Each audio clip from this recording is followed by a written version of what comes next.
All right. Hello, everybody. Good evening. Good evening. Good evening. Greetings to everybody. I want to welcome you in tonight again to this Financial Makeover 2022. And tonight we're going to continue to talk about budgets. We started out last week talking about budgets. A budget is a very important thing. A budget is a thing that's a great tool that can work for you. A budget is something that it's a way, and here's the quote I presented last week. A budget is people telling their money where to go instead of wondering where it went. Okay, it froze up on me. It's very, very choppy for some reason. Oh, you have to make, and you have to make your money behave, and you need a written plan to help whip your money into shape and to show your money what it's actually supposed to be doing. So, do me a favor, tilt the camera to your left a little bit. Just kind of rotate the whole thing. No. Just stand.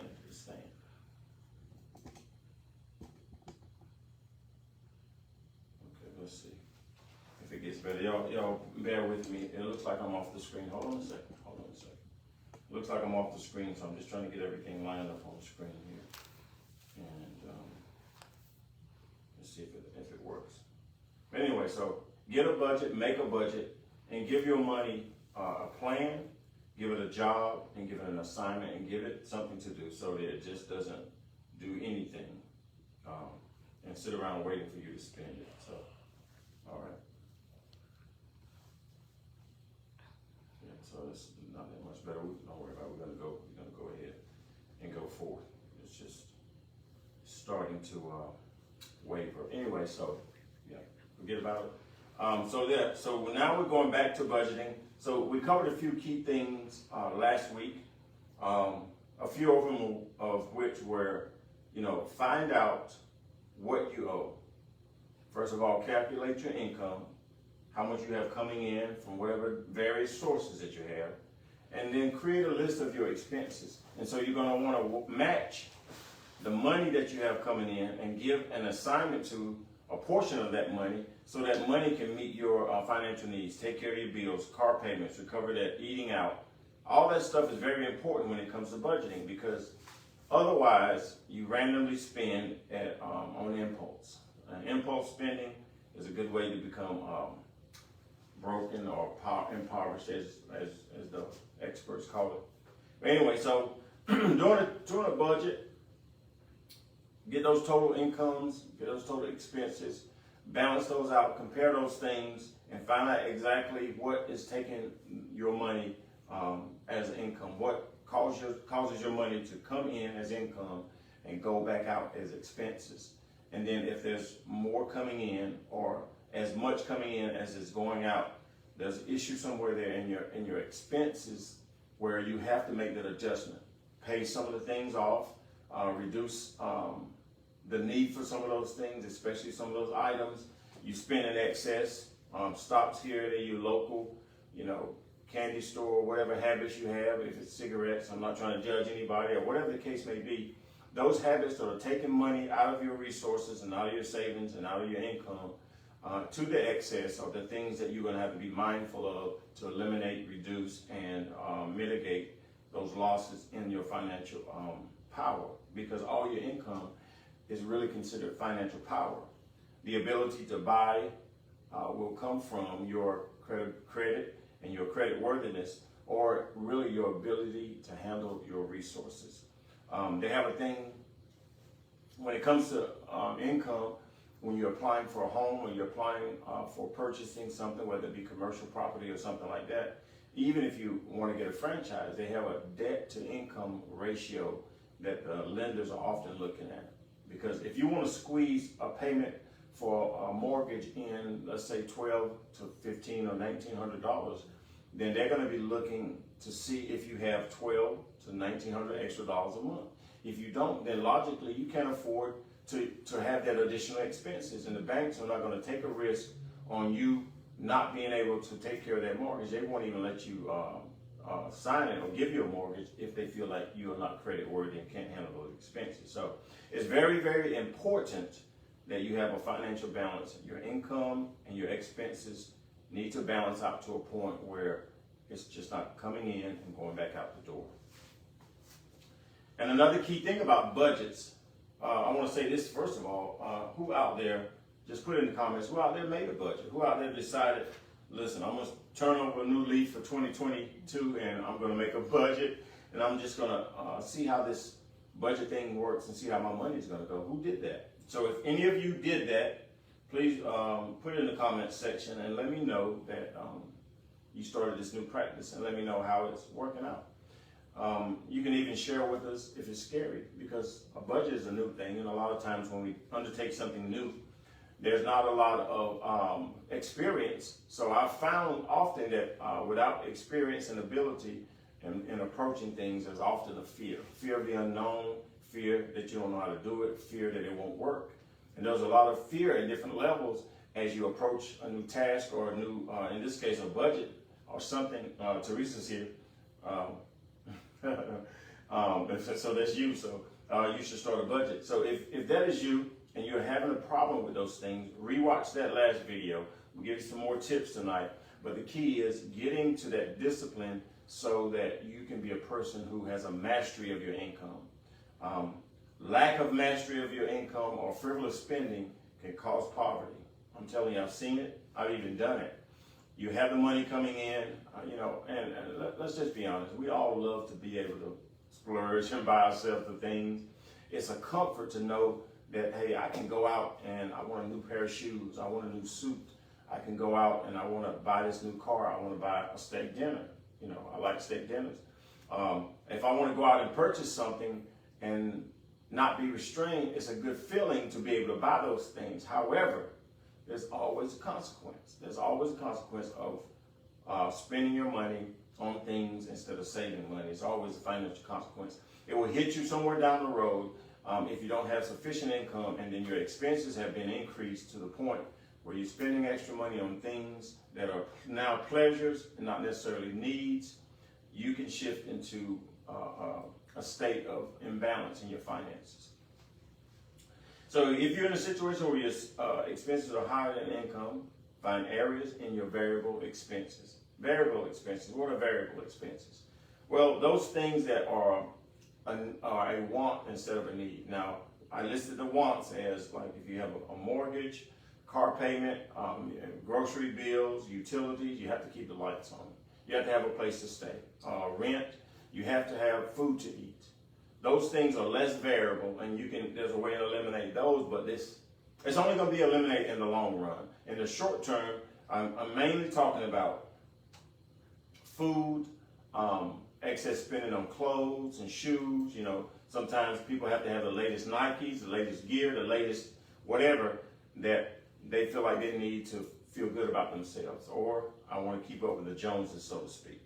Whatever the case may be, make sure that there is a constant watch and a balance in all those things. Where do you put your finances? Where's the most?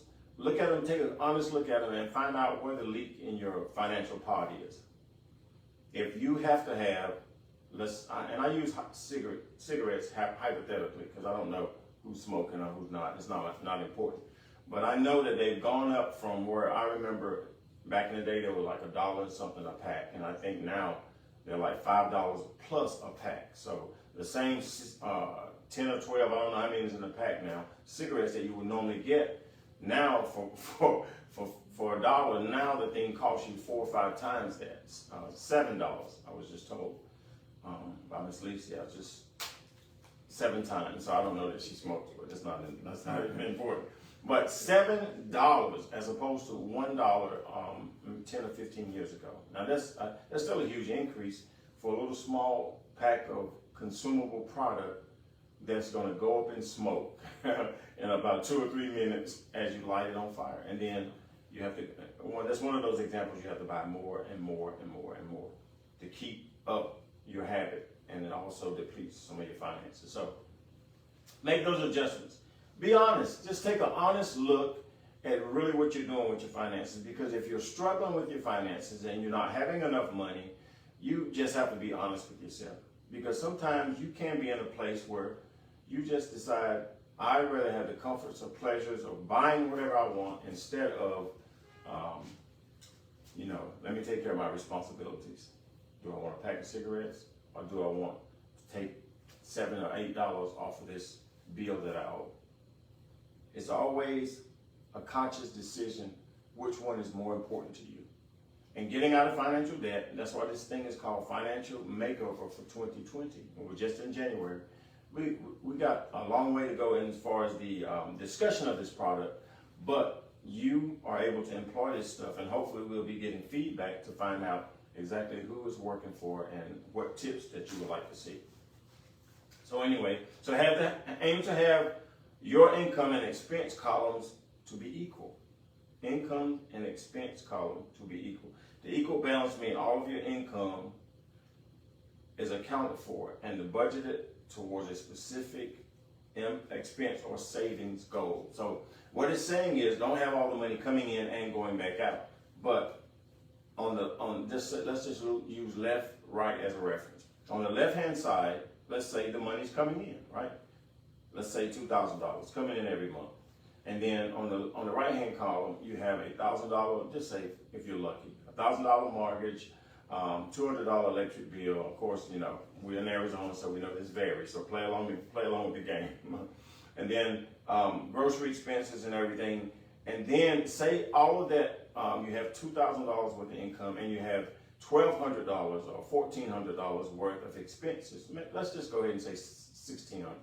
You have $1,600 worth of expenses, and now you have $400. I'm not talking about, you've already covered gas and all of that stuff. It's necessary to go back and forth to work and food. So just say hypothetically we're at $1,700 versus the $200,000 that are coming in. At that point, you have $300 that you should be seriously concentrating on saving a portion of that. Some of it you can pay yourself. You can buy, put it in your savings account, different savings accounts, let it build up, and then you can take that money and continue to build it. And also, you can take a few of those extra dollars that you have and find out which one of your variable expenses that you have and pay some money towards that. One of those small debts, small credit card debt, that may be, you may have a $500 balance and then you're paying $10 a month or $15 a month. Pay some of that money after you save toward that balance. Even though it's accounted for in your expenses, go back and take a portion of that and try to eliminate that debt. Reduce that debt, and every time you do that, you reduce that debt minimally, little bit by little bit. And then next thing you know, you'll have more money that will be able to shift down into that excess column where you can then have more liberty to spend, and you can plan a vacation or something like that, because you always wanted to take care of your business and also make sure you have enough money to live and enjoy your life. Mm-hmm. So how do you use a budget? After you have set up your budget, you must monitor it and continue to track your expenses in every category. Ideally, every day of the month, the same budgeting spreadsheet or app used to make your budget can be also used to record your expenses and income total. So I didn't bring the book with me tonight, but before I use the book, there's a budget book I just purchased for 2022, right? It has every day of the week, and it has in there what you actually spent during that day, and then at the end of the week, being honest with yourself, you total it up and find out this is exactly the money I spent. So what am I doing wrong here? You got to be so honest with yourself, with your resources. Listen, they're yours, right? And these classes are simply just to help you. So what you do is you take an honest look at it and make whatever adjustments is necessary. And then you just continue to make progress as you go along. So recording what you spend throughout the month will keep you from overspending. Be diligent about this thing, people. Let's get serious about it. Let's be diligent about it. Let's make it fun. let's accept that it is challenging, but make it fun. You know, call it something you know, that you can relax and enjoy. You know, you might not want to call it a budget. It can still be a budget. Just call it my financial future plan, or, you know, get creative with the thing. You know, my money tree. How will my money tree work for me? And the income, it could be the growth that generates the leaves on your tree, and you can use, like, okay, my expenses could be, okay, now this is fall, meaning the leaves are going to fall off the tree, and then the leaves fall off the tree. You want less leaves falling off your tree, but you want your tree to be healthy. I mean, however you want to create it. It's just a creative way to go about saving your money and being aware of your money, taking good care of your money. So as you use your budget, keep an eye on how much you have spent. And this is why we say review it every month. Mm-hmm. Review that thing. As a matter of fact, I would even say this. Review it every week. I have a thing now that I just started called Financial Friday. I call it Financial Friday because it helps me to take a look at my finances on Friday. Now, why is it even important to look at them on Friday? Well, most of the time, most spending is in excess is done when people are off of work anyway. Mm-hmm. Or the weekend, you know. That's true. You have Friday, you know, you might have date night, or you might have, you know, I want to go catch a movie, I want to go out to dinner. You might have something that goes on first Friday, you want to go downtown and see what's going on. You might want to go to a club, or go out dancing, or go to a jazz place, or something like that. A lot of those things do happen on Friday. Friday starts the weekend. And then now instead of being occupied for 8 hours a day where you don't really spend money except for food and maybe drink, now you have a whole 48-hour period, or if you include Friday night, then you have a 64-hour period. You know, you have a 64-hour period for those waking hours, right? That you have an occasion to spend more money, just by the simple fact that you're not preoccupied with work and you have all that other time. So I call it Financial Fridays. And so what I start doing is I take, you know, my bills that have come in towards the end of the week, and I start projecting for next week. What are they requiring of me? What do I owe next week? How can I get ahead of the game? Did I get any additional income through a surprise check or a refund or anything like that? And so I make those monies work for me, because if I'm getting an extra income and I'm already covered in my budget with my regular finances, then I can attack some of those lingering debts, cut those things down, and then I can go forward and be financially healthier as I go forward. So Financial Fridays is just my way of doing things. Hey, if it works for you, fine. If not, be creative with it though. Don't let a budget be boring. Don't let it be binding. Don't let it be something that you regret. Make it something that you can experience and have fun with managing your resources and keeping a track on your money. So that's why I call it Financial Fridays. I do it before the weekend because a lot of times you're off. There's a lot more to get into, and so Financial Fridays is my thing. So your goal in using your budget should be to keep your expenses equal to or lower than your income for the month. Self-explanatory. As you start to deal with these things every week, if you can knock some of those things out, now by the time you get to the fourth week of the month and you're approaching the first of the next month, you can look back and see, okay, over the course, I did get an extra $100 check. So this $100 check went towards that little pesky $75 bill that's been hanging around that I've been saying I was going to pay off. And you take that $100 and then you put it on that $75 bill, and it's eliminated. Now, that's the opportunity. If you have $25 left, take yourself out and get yourself an ice cream cone, a milkshake, whatever your little, your simple little treat is. Whatever your simple little treat is to reward yourself for that good behavior. Let's just say it's good behavior when you monitor your finances. So you can reward yourself with that good behavior. Teresa said weekly, or at least the week before you get paid. Yes. That, and I agree with that, Teresa. The week before you get paid, because that helps bring you back into the awareness, like, okay, at the first of the month, I have a new set of resources, a new set of income coming in. and you're aware of what's coming in, and then you're conscious to get ready and prepare to put that money to work. You want to put that money to work and give it an assignment. Like I said at the beginning, employ your money, give it something to do so it just doesn't sit around waiting to be spent. So if you look at that, I agree. Thank you. If you look at that right before the next pay period comes, then you can get yourself into a better position to be more disciplined. Now with a budget, what are we doing? We're constantly reviewing and tweaking. Reviewing and tweaking. What works? Review it. What didn't work? Review it. Tweak it. Okay? I did have extra income and I eliminated this bill. Now you're tweaking it. Now instead of that extra $100 being absorbed by your expense column, you can now move that $100 down into your excess column. And now instead of having $300, you have $400. And because you have $400, you have more latitude, or you can have more options and more opportunities to use those newly created resources or untied resources to do some other things. And that is how you make progress in your financial life.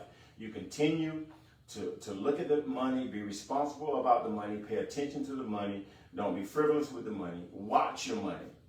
Watch it. Don't let it sneak off and do something that you don't want it to do. You know, I said that jokingly because if you don't watch it, you're not careful, then you'll say, well, sometimes you get a spur of the moment thing. I just want that. And that's not always wrong. But if that is your reoccurring habit, then that's a bad sign. So get disciplined. Very, very disciplined. You'll find out that circumstances will always change. Sometimes our priorities shift. Why would your priorities shift? Well, you see now that you got this budget thing under control, right? And then there may be something in the back of your mind that you really wanted. Like, wow, you know, now that I got this financial budget, I got $400 left over. You may think it's time to get a new car. You may say, hey, I got enough to get a $321 car payment and, you know, get a little something. And, you know, that's what you've been desiring. But if you start to do that too early, you're going to tie up those resources and you're going to shift your priorities and put yourself back in debt when the goal is to get as far out of debt as you possibly can. Now, there's going to be some debt that's significant. Yes, there will be. Roof over your head, as I said, food, clothes, shelter, those three big things. But if you can, always avoid shifting your priorities too much. Now, one other thing that can shift your priorities, you could change jobs. You could go from making $25 an hour down to making 15, 17 or whatever. You could shift down to that. Now imagine that $8 difference or $9 difference could be detrimental to you if you're used to spending at a certain rate. If you're desiring, if you have a $25 an hour taste or an expense, and you start going down to lower than that, then you have to make that adjustment. And most of the time it's, oh yeah, I will get away from you. Yeah. A lot of times you will get to the point where you get so comfortable and you're not willing to adjust, and you want to spend at that $25 rate, and you only make $25 hour rate, and you're only making $17 an hour or less. You have to make the adjustment. You have to be dependable. You can even move. That's why an ongoing budget is so important. If you move from a place where your rent, let's just say rent because it's more realistic, is around $1,000, and then you move to a place where your rent is $1,300.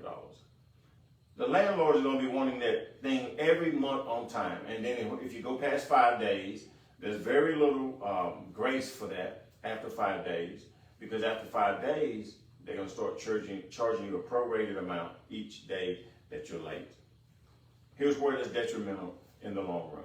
If you do that and you fall into that category and that becomes detrimental in your financial capabilities, that could prevent you from moving up to the next level and getting even a home or even another apartment. So all of this financial stuff is important towards continuing to increase in your position in life and be able to have better things. You can move. So you can have children.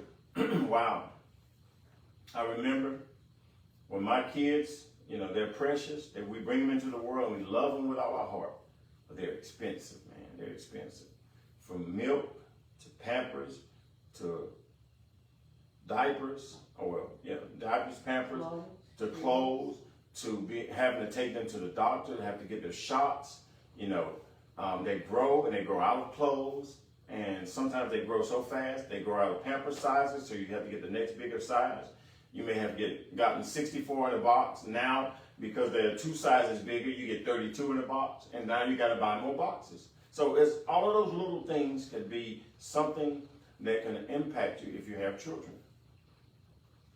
You could also keep in mind too that child expense, whether it be child care, going to school, all those things are going to continue to gradually increase. They're going to be more and more expensive. They're going to need eventually braces, and if they get into a music program, they're going to need shoes, and they're going to need instruments, and they're going to need uniforms. They're going to need all those little things. So all of those circumstances could definitely change. So you want to have a good, solid, strong budget and have things projected so that as you project these shifts, these job changes, hopefully the job changes for the better and you go from 17 to 25 or whatever the case may be. Hopefully that's the change. If you move, hopefully you'll move to a place that's better but less expensive. We all know that you can have a $100 apartment rent at a place that, barely meeting your needs. Then there's a house that you can move into for $1,500, and you got all the space you need. You got your own resources. You don't have to worry about anything. You do have more expenses associated with that, however.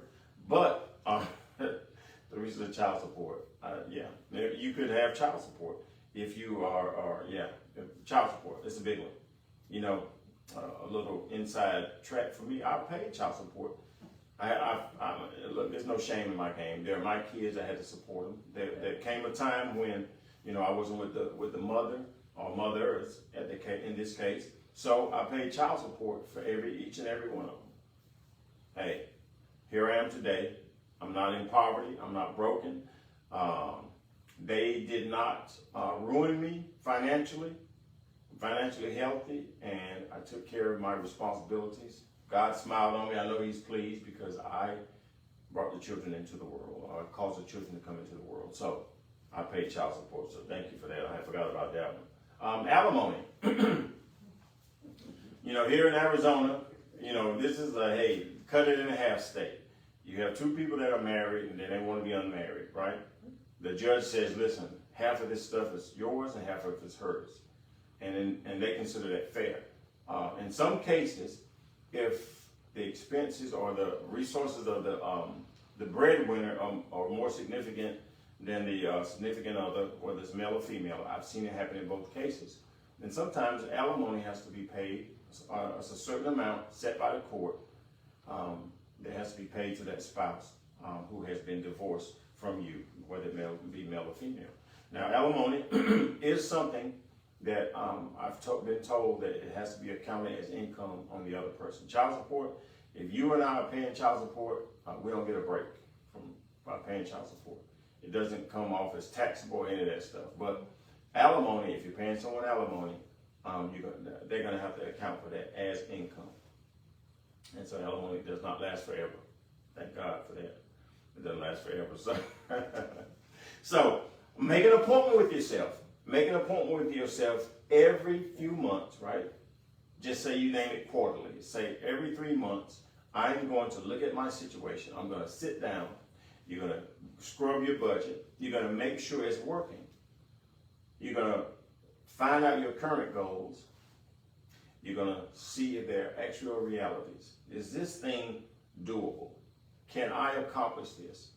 Have I become undisciplined in my budget? Now I'm to the point where I got to start from scratch. That's okay. We don't want you to get to that point, but that's okay because at least you attempted the budget, right? Now what you do after you sit down and take an honest view, you got to be honest with yourself. You sit down and take an honest view of your resources and you make adjustments. If you have a problem with like adding and keeping up with it, get a family member, your spouse, whoever's more financially savvy, a friend, your pastor. You know, we have a pastor who's a business major and he's real good with money.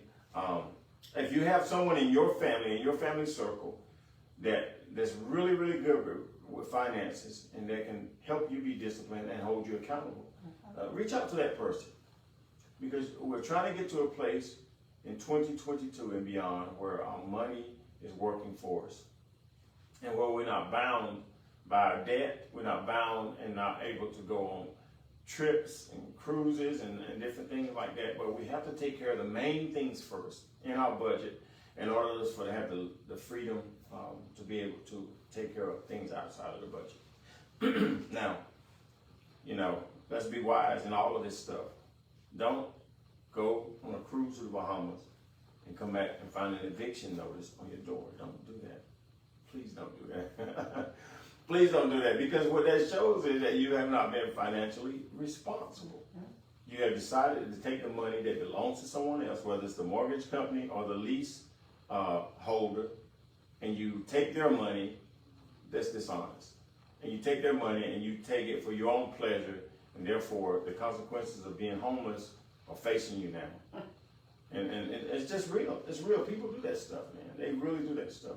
And we're trying here to teach you a good, sound financial practices and wisdom, and share some of the wisdom and giving you tools to work with so that you can have both and the best of both worlds.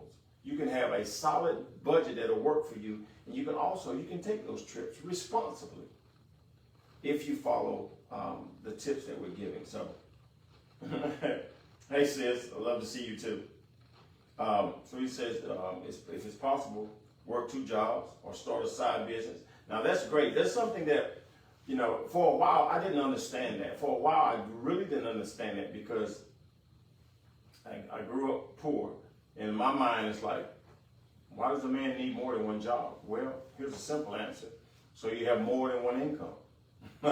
And the simple part of that is you have that extra income, and then you can even budget even more strictly then, because you can use one of those whole paychecks, especially if you get a decent job, to pay off all your expenses. And then you can save more of that money, or let that money work for you in a different way.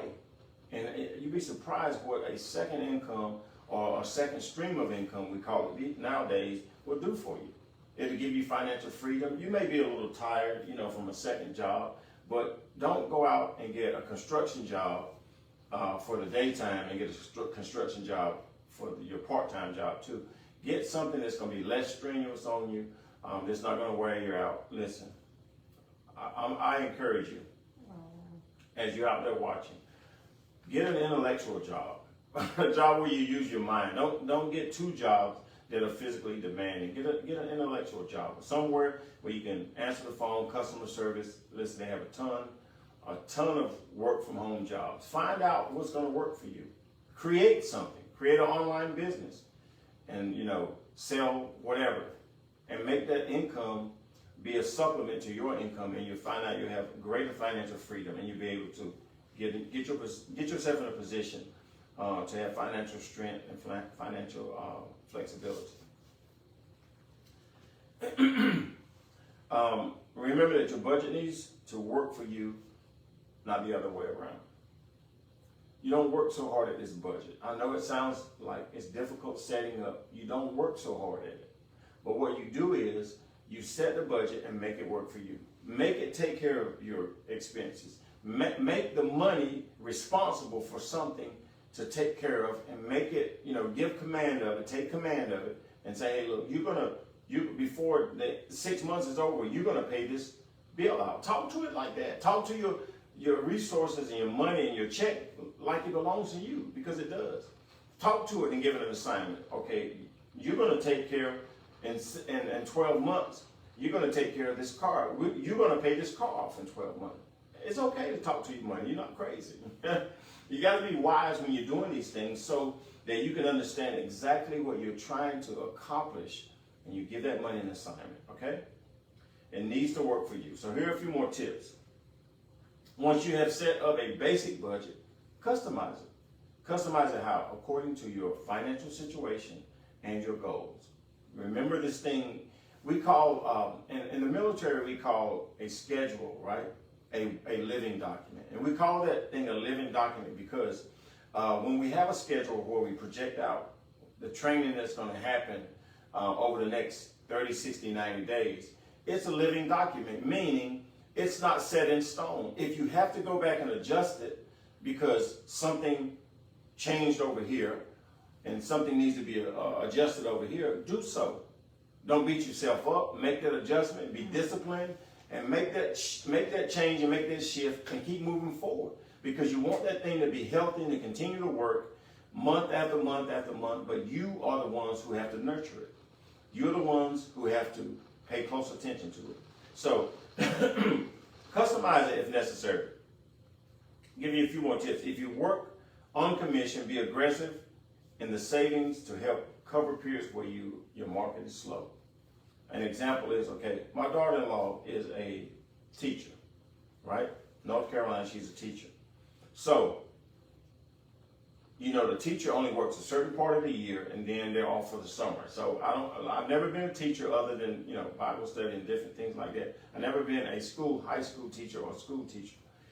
But I understand that you're not going to get the same money that you get for those 2 or 3 months that you're off work in the summer. So you may need a summer job. You may need to have a 9-month budget where you stick strictly to that 9-month budget. And then for those 3 months, right, you have all that stuff budgeted in there and you already, because you were so good in the 9 months, you have enough money to take one trip here, do this thing during the summer, and you still live a healthy and happy life, and you're able to do some of the things that you're able to do without destroying your budget when you're off for 3 months. I'm telling you, you got to be. We're trying to get really savvy and get really financially disciplined and strong and wise in these things. So if you have cash flow issues because you are paid only once a month, divide the payment by weeks, right?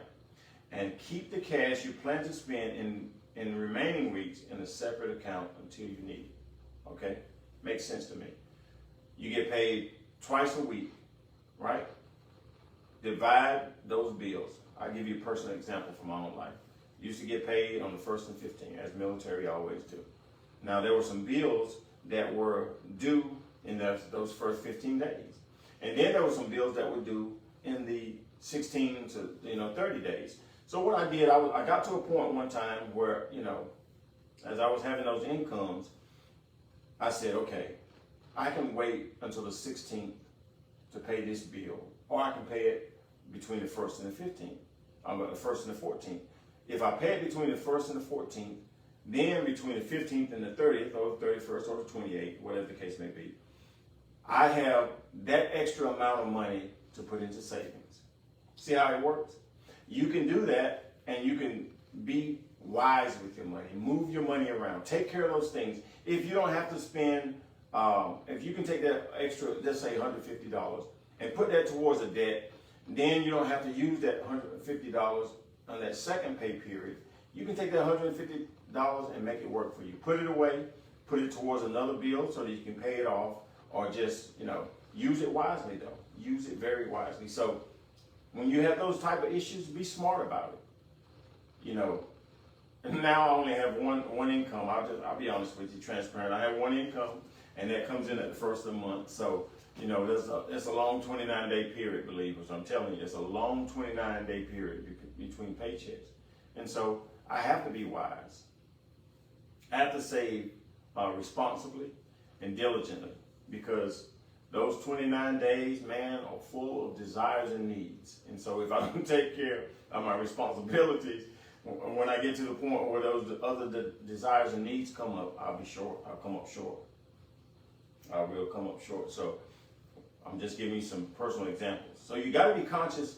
If you pay twice a month, once a month, or 4 times a month, you still got to always be in budget mode, because you don't want to get to the point where you take for granted that if you skip this thing here, then you'll be able to take care of it there, because something always comes up. Let me give you this analogy. I just thought of this. So now, let's say that. Say you get paid every 4 weeks, and then you blow this this first week's check. So, hey man, I get paid 3 more times. I'm just gonna take this check and blow it.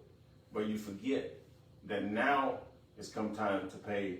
You know, you got a nice Lexus, you know, one of those big, beautiful cars, and you got a nice Lexus, and you forgot that the property taxes are coming up before the end of the month. And that's an example of an expense if you're not disciplined, that when that thing pops up in that third week, and you've spent the money for the second week, the first week, and you spend all that money, now the bills get pushed back and compounded, and you got 3 weeks of bills, right? Where you normally have, and you got 3 weeks of pay. Where you normally have 4 weeks of bills and 4 weeks of pay, you got 3 weeks of bills and 4 weeks of, 3 weeks of pay and 4 weeks of bills. You've compounded it, and now you got more responsibilities that you got to take care of. And you put yourself at a disadvantage. Pay with a credit card only if you will have the money to pay it off at the end of the month. That's a wise way to do it. Say there's a purchase that you want to make, and this is how you keep your credit healthy too. Say you want to make a purchase, you have to have those shoes. Let's admit it. Sometimes there's something that draws our desires. Man, we just want that thing. I'm going to get that. You take the credit card, you buy those $150 shoes, and then you got to make the sacrifice. By the end of the month, somewhere you got to take and set aside that $150 and pay that thing off. Pay that credit card off. That way, by the time you get to the first of the month, you know, you won't have that finance charges and all that stuff built up, the interest and stuff. So, got to get really smart. Like it says, that you owe the interest. There's interest that's going to be compounded on it, and sometimes, especially if you have one of those credit cards where it's rotating, I think it's a rotating or adjustable interest or something, variable interest, that's what it is, variable interest rate. If it's a variable interest rate and that thing is added up every month, and then that thing goes over to, you know, first of all it's $150, now it goes to $300, you're going to get yourself in trouble. So, all right, what else?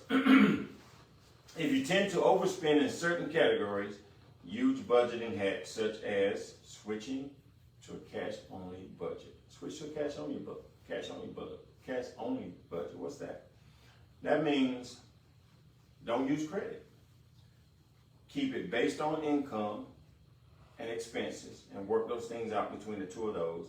And don't, when you come short, don't throw that credit card out there, because guess what?